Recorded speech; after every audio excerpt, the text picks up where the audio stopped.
कारण आती है, दूसरी डेप्थ के कारण, और तीसरी आती है due to shape of earth, due to shape of earth. देखिए अगर बात करें स्टूडेंट अर्थ की, राइट, अर्थ की जो शेप है वो बिल्कुल बॉल की तरह, अगर प्रिसाइजली शेप की बात करोगे आप तो बिल्कुल आपके बॉल की तरह गोला नहीं है, वो ऐसा है स्टूडेंट, कुछ थोड़ा ओवल सा शेप है, एलिप्टिकल शेप है, राइट। इतना ज्यादा भी नहीं है स्टूडेंट, मैंने इतना ज्यादा इसलिए बना दिया है कि आपको जो है साफ साफ दिख गया है, अंडे के जैसा, है ना। अब देखिए ये अगर हम लोग बात करें, ऐसे हमने लाइन खींच दी तो ये क्या हुआ, ये जो है ये रेडियस एक तरह की हुई, ये, और ये क्या कहलाता है अर्थ का, बताइए, पोल कहलाता है ना, नॉर्थ पोल साउथ पोल, ये भी पोल है। और ये क्या है बताइए स्टूडेंट, ये इक्वेटर है ना, इक्वेटर कहलाता है ये। तो ये वाली रेडियस जो है ये क्या हुआ, रेडियस ऑफ पोल, ये इतनी दूरी रेडियस ऑफ पोल हुई, और ये क्या कहेंगे आप, ये रेडियस ऑफ इक्वेटर, मतलब इक्वेटर की तरफ जो रेडियस है वो है ये। आई बात समझ में। और स्टूडेंट आप एक बात याद रखिए, इक्वेटर की रेडियस पोल की रेडियस से ज्यादा होती है, इक्वेटर वाली रेडियस ज्यादा होती है, और कितनी, 21 किलोमीटर, 21 किलोमीटर। आप लिखें मैं बोल रहा हूं, the shape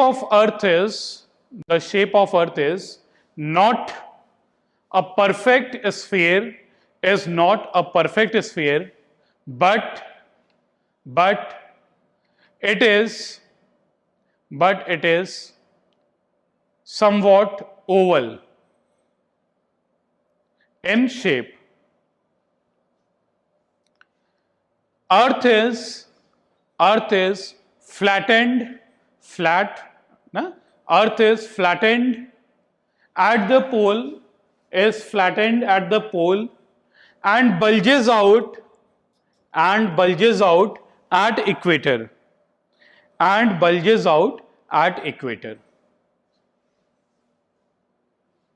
we can say its shape is elliptical, right. आप ऐसा भी कह सकते हो कि एलिप्टिकल शेप है, इस शेप को क्या कहते हैं, एलिप्टिकल। नेक्स्ट लाइन में लिखिए, the radius of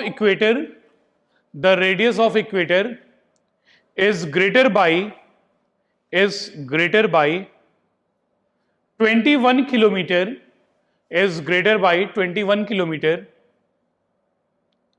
by the radius at pole,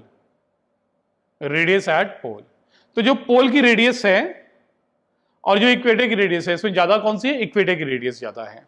और इक्वेटर की रेडियस कितना ज्यादा है, पोल के रेडियस से 21 किलोमीटर और ज्यादा है, राइट। तो इक्वेटर की रेडियस क्या है, ज्यादा है, और कितना ज्यादा है, 21 किलोमीटर पोल से, राइट। तो स्टूडेंट आप अगर बात करें, एक्सेलरेशन ड्यू टू ग्रेविटी का फॉर्मूला होता है gm/r²। अगर हम लोग बात करें पोल पर, ये पोल्स पर जो एक्सेलरेशन ड्यू टू ग्रेविटी की वैल्यू होगी वो क्या होगी, gm, ये तो कांस्टेंट रहेगा, अपॉन पोल का, है ना, रेडियस ऑफ पोल। तो रेडियस ऑफ पोल क्या होता है स्टूडेंट, कम होता है ना, इक्वेटर वाली रेडियस ऑफ इक्वेटर ज्यादा होती है, और रेडियस ऑफ पोल क्या होता है स्टूडेंट, कम होता है। और कितना, 21 किलोमीटर का, बहुत ज्यादा डिफरेंस नहीं है, मात्र 21 किलोमीटर का। तो रेडियस ऑफ पोल अगर जो है कम है स्टूडेंट, तो रेडियस ऑफ पोल अगर कम है तो ऑब्वियस सी बात है आपका जी की वैल्यू पोल पर क्या होगी, बोलिए, ये ज्यादा होगी। तो पोल्स पर एक्सेलरेशन ड्यू टू ग्रेविटी की वैल्यू ज्यादा होती है, आप इस बात को लिखिए, the value of acceleration due to gravity at pole is greater, ज्यादा होती है। या ब्रैकेट में आप मैक्सिमम लिख लीजिए, इज मैक्सिमम। अब आइए इक्वेटर की बात करते हैं हम लोग। तो स्टूडेंट जी की वैल्यू जो है हमने जब डिराइव किया था, इस छोटा जी और बड़ा जी में रिलेशन तो ये था। अब इक्वेटर पे आइए, तो इक्वेटर का ही रेडियस लिखना पड़ेगा।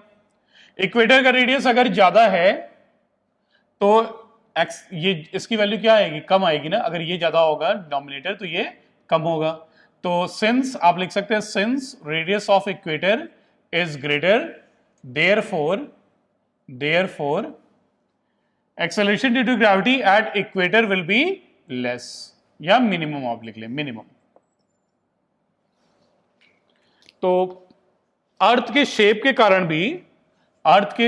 कारण भी स्ट्रेंथ क्या होता है, आपकी एक्सेलरेशन ड्यू टू ग्रेविटी की वैल्यू में चेंज रहता है, राइट।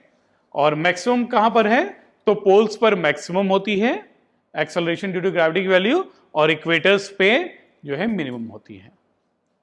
चलिए स्टूडेंट, आप इन बातों को नोट करिए। आज की क्लास के लिए हम लोग बस यहीं पर स्टॉप करते हैं।